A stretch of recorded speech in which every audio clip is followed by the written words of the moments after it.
Good morning, everyone. It's Marla Copal, the Vitality Mentor. And it is Thursday, April 30th, the end of the month. Many of us are celebrating a ho hum month, and some of us are celebrating a great month. What makes it a great month? Well, for some of you in home based businesses or small businesses or networking businesses, you maybe had a great month because it was kind of interesting in March and the first part of April.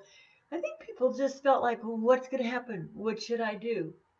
And then people started making choices about how am I going to live my life after uh, getting out of sheltering in place, and it's not going to be the same. And I'll wear a mask, but what am I going to do to take care of my wellness?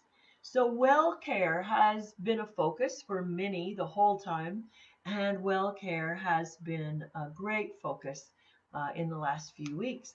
And as people have come out with some very great supportive products for us, we can all look at ways that we can maintain our health and feel safer. I don't know that there's ever a fully 100% place in which we feel safe, but we get to create safe as best we can, each of us in our own ways. So here's one of the ways you create safe when you're choosing to buy a home based business or create one out of what it is you manufacture in your garage or your home, or you choose to go to network marketing. First of all, any of us, and I'm going to include myself because I never think of it this way until I had this epiphany, that we are brave. We are brave, we are daring, and we are conscientious if we're being diligent about putting into practice things that will support us in creating a flourishing business. Yet, to be brave, you have to be able to accept coaching. And you can't be defiant, like, I'm going to do this, without be willing to take some input. Even guided missiles get negative signals when they're off track that sort of tap them into line and tell them where their target is. So they're constantly receiving information. Now, none of us are nuclear missiles, but we all need some guidance. And so the challenge is choosing who you will get your guidance from. So first of all, I want to suggest that you have to look at your levels of coachability before you even decide to go into any business. So I see some people, oh man, I didn't think I was going to go this way, but I am going to sit down here so that my white hair doesn't look like it's just lit up like a light bulb. it distresses me. I have way longer hair than I thought I would be at this time of my life. But anyway, the challenge that we have when we are starting businesses is we go out and we seek advice from a lot of people, but we don't necessarily know whether they're the right person or not for us. And so you have to have some skill around, like, who do I share with? And I have seen a number of people choose to go into home-based businesses for some of those emotional reasons that they couldn't that they still carry because they couldn't work well with others. So they decided to go into their own business. But do you know that you have to get over some of those personal things that are going on or get support? And there are a number of people that can do that. There's counselors, there's therapists, and there's grief coaches, because you just don't know what it is you're carrying around from the last thing that's affecting the success today of what it is you choose to do. It's not always just confidence based. We don't even know what triggers us sometimes when we might leave a customer and then we might say, well, they were a jerk. If you're really going to be in business for yourself, you can never afford to have an opinion about your client. You can have, you want to be graceful. You want to work with them. You can choose later to not do business with that person, but while you're in their space, you don't want to burn the bridge. So let me get back to that. So when you're choosing a business, don't burn the bridges for yourself that say, I can do this, but defiantly approach that business. You won't attract the customers maybe that you'd like to attract. So you do want to be coachable, and you do want to find out, well, what does that look like? What does being coachable look like? And it may mean that you just say thank you after each free info that people want to share. But if you're going out and you're asking questions like, what do I do in this moment? I had this particularly tough customer the other day. I'm trying to decide whether I should bring in a new product. Then you really want to look at the resource that you're going to. How can they best advise you? Are they going to give you some research maybe that you haven't thought of, that maybe you want to think of in order to approach your situation differently? Now, these people are not educated in maybe your perspectives, your product, your business, but they do know how consumers work. They do know how consumers like to be approached. They do know how to assess whether a consumer has a high need, a medium need, zero need. So lots of times when we are building our own businesses, we have to be sure that we're having conversations with the right people. So coaching, coachability, facilitators of the skills that you currently have so that they can tweak and be picked and improved. Those are all things that you want to look for if you're looking for advice.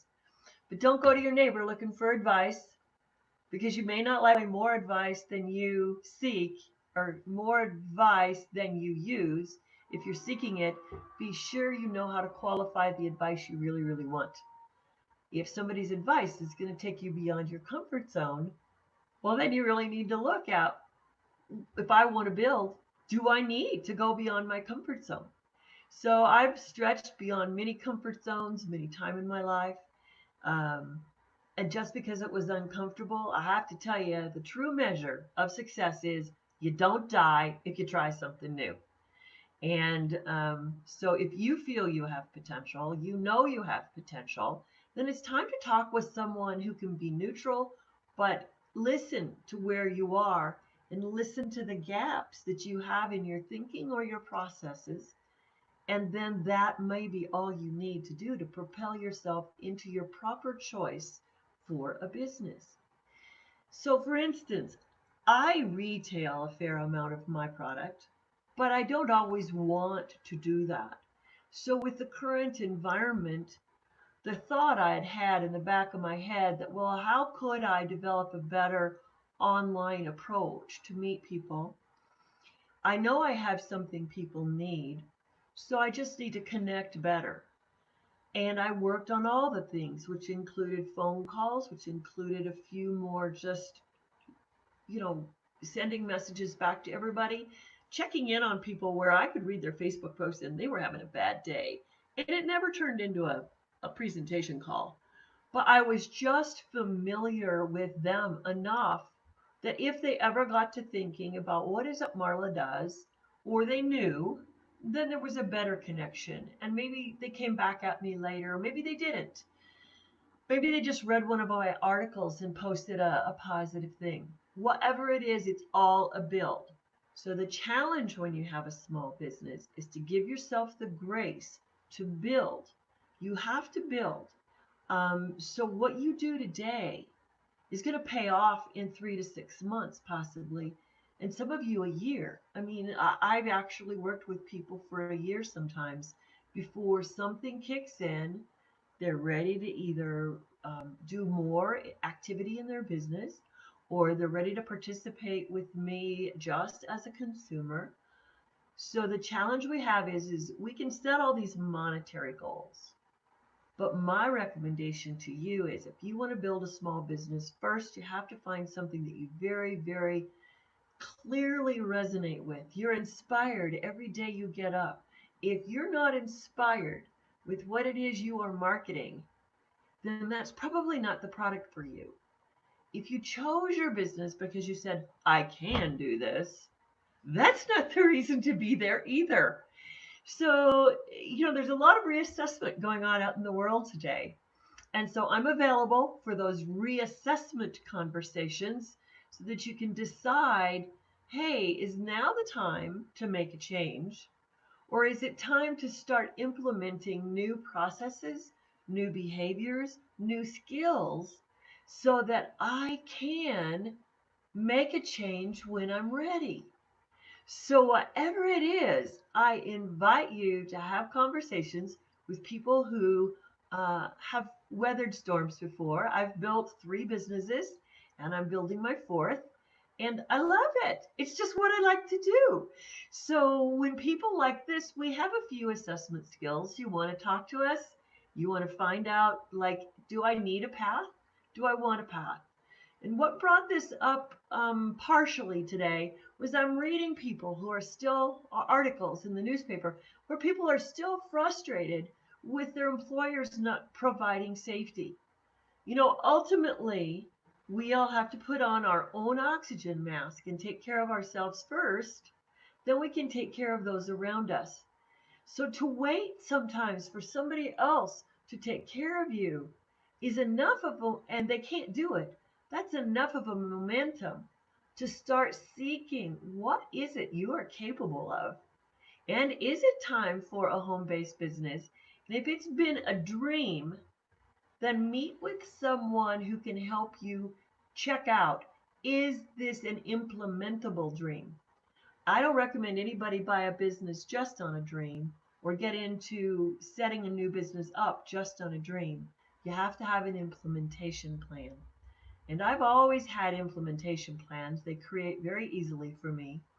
But where sometimes I need support and I need coaching is I need stuff from people who do research, like they've thought into certain details. So I'm excited now because I'm aligned with someone who does that, and then I just get to market the product and coach people to have successful businesses. So just remember, if you want to receive all the benefits that you can in those small business implementation processes that you're choosing, be coachable. So follow me on Instagram as Vitality Mentor. Follow me on Twitter and follow me on Facebook. I will be back Saturday morning at 8:30 with more thoughts on resiliency and building your home-based business. And I'm Marla Copal. Have a great April 30th. Talk to you soon. Bye-bye.